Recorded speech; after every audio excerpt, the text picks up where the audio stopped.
depois que morrer, vou reconhecer meus familiares no céu? Você vai morrer, Carol Malta? Serginho, o povo quer ir para o céu, mas não quer morrer, não. Vamos saber o que você passa na terra? Será que você vai me reconhecer lá? Saber que a gente fez de tudo um pouco e tudo? Imagina, Carol Essas Malta. e outras. Imagina eu ter que te aguentar lá também. Miséria. Aí não vai deixar de ser céu. Aí deixou de ser céu. Bom, tirando essas brincadeiras, essas e outras dúvidas são muito comuns aí quando o assunto é vida após a morte. É verdade, Carol Malta, mas o que a pergunta é essa, o que a Bíblia vai falar sobre esse assunto? E quem vai nos ajudar a tirar estas, outras, as nossas e as suas aí de casa, é o pastor Maurivan Marques, que é professor do Seminário Teológico Carisma e está aqui com a gente. Bom dia, pastor. E também professor. do CTMDT, né? CTMDT, pastor, vou encontrar o Serginho lá, vou lembrar... Quando a gente morrer, nós vamos encontrar lá no céu. Pastor Maurivan, que bom te ver. Vai ser assim? Vai ser assim? Nossa, não, vou ter que aguentar de manhã aqui já de novo, Serginho. Misericórdia. Pastor do céu. Será que vai rolar um de tudo um pouco lá no céu? Então, bom dia a todos. Para mim é um prazer estar aqui. Obrigado. Quero agradecer muito essa oportunidade. E é uma das questões que mais inquieta as pessoas. Aquelas 3 perguntas, né? Quem somos, de onde viemos, para onde vamos. Sim. A morte é uma realidade. E a diferença é que o cristão encara a morte com esperança. Sim. Porque Jesus, quando Lázaro morreu, lá em João 11, 25, ele falou assim: eu sou a ressurreição e a vida. Quem crê em mim, ainda que morra, viverá. E quem vive e crê em mim não morrerá eternamente. Então a grande diferença é que o cristão, ele tem a esperança da ressurreição. E essa esperança, ela nos consola. Sim. Então, o que acontece? Muitas pessoas perguntam, vamos conhecer as pessoas na eternidade? Quando o apóstolo Paulo escreveu sobre esse assunto do luto, lá em 1 Tessalonicenses 4, versículo 13 ao 17, ele quis exatamente consolar os cristãos que estavam em luto.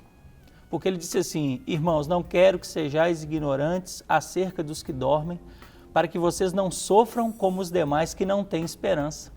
Sim. Porque se cremos que Jesus morreu e ressuscitou, Deus trará em sua companhia aqueles que dormiram em Cristo. E aí ele termina esse trecho no versículo 17 dizendo assim: consolai-vos uns aos outros com essas palavras.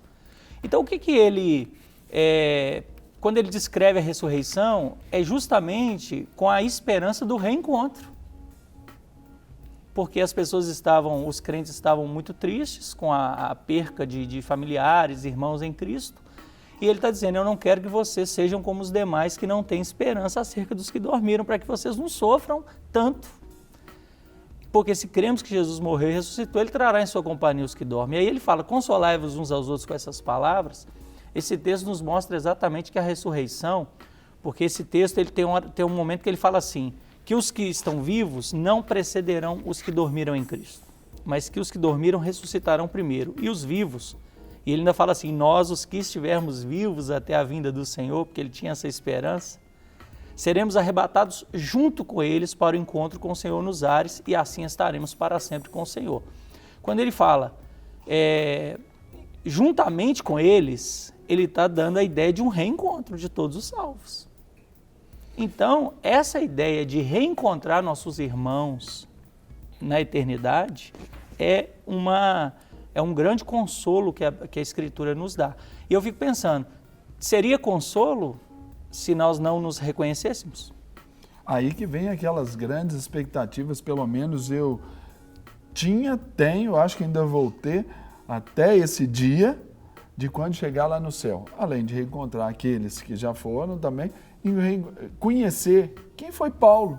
Sim. Conhecer lá. Tem um tal de Adão aí que nós vamos ter que ter uma conversa com ele, assim, meio no tete a tete, mas brincadeira, claro. Conhecer esses grandes homens, assim, reconhecê-los, isso também vai ser possível, né? Jesus falou assim: muitos virão do Oriente e do Ocidente, se assentarão na minha mesa com Abraão, Isaque e Jacó no reino dos céus.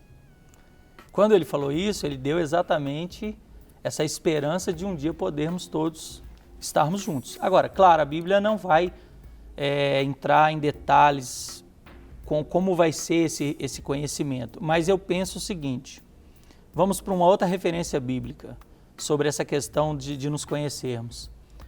Nós falamos primeiro do texto de Tessalonicenses, que fala do reencontro dos salvos, e isso é um consolo, então eu tenho que conhecer para ser consolado, porque se eu estou com saudade de alguém que partiu e eu encontro essa pessoa e não a reconheço, não vai ter consolo. Então coloca uma outra pessoa, olha, você está com saudade do Juquinha, mas aqui, ó, tá aqui o José, você vai se consolar. Isso.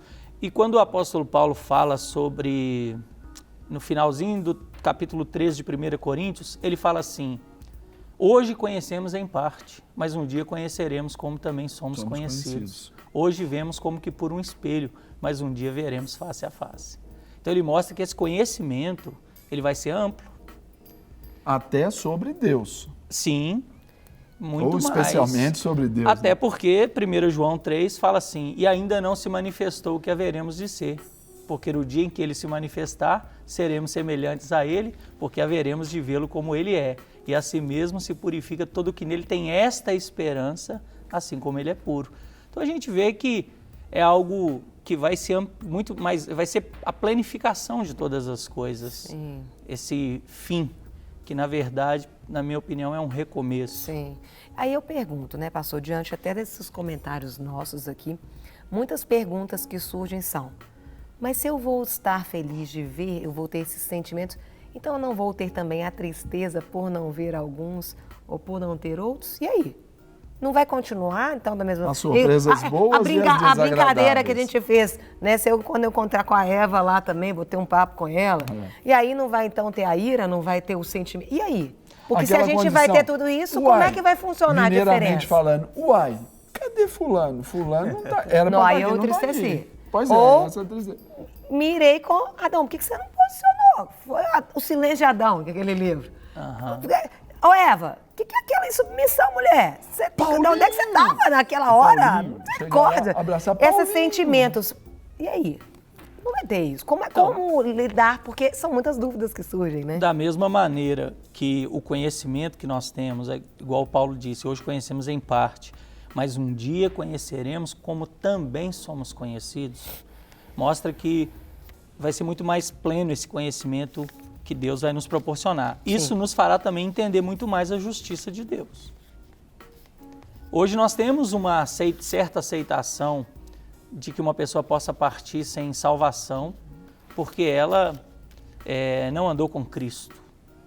Hoje a gente ainda consegue aceitar de alguma maneira porque nós temos um limitado entendimento da justiça de Deus. Hoje nós não questionamos que Deus foi injusto porque uma pessoa se manteve rebelde o tempo todo para com o Senhor e não foi salva.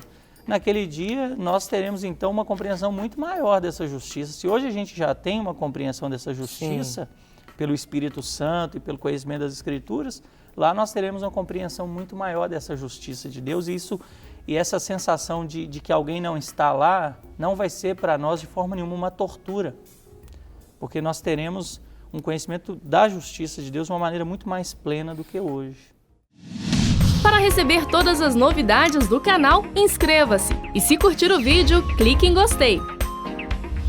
Aproveite para acompanhar a Rede Super nas redes sociais.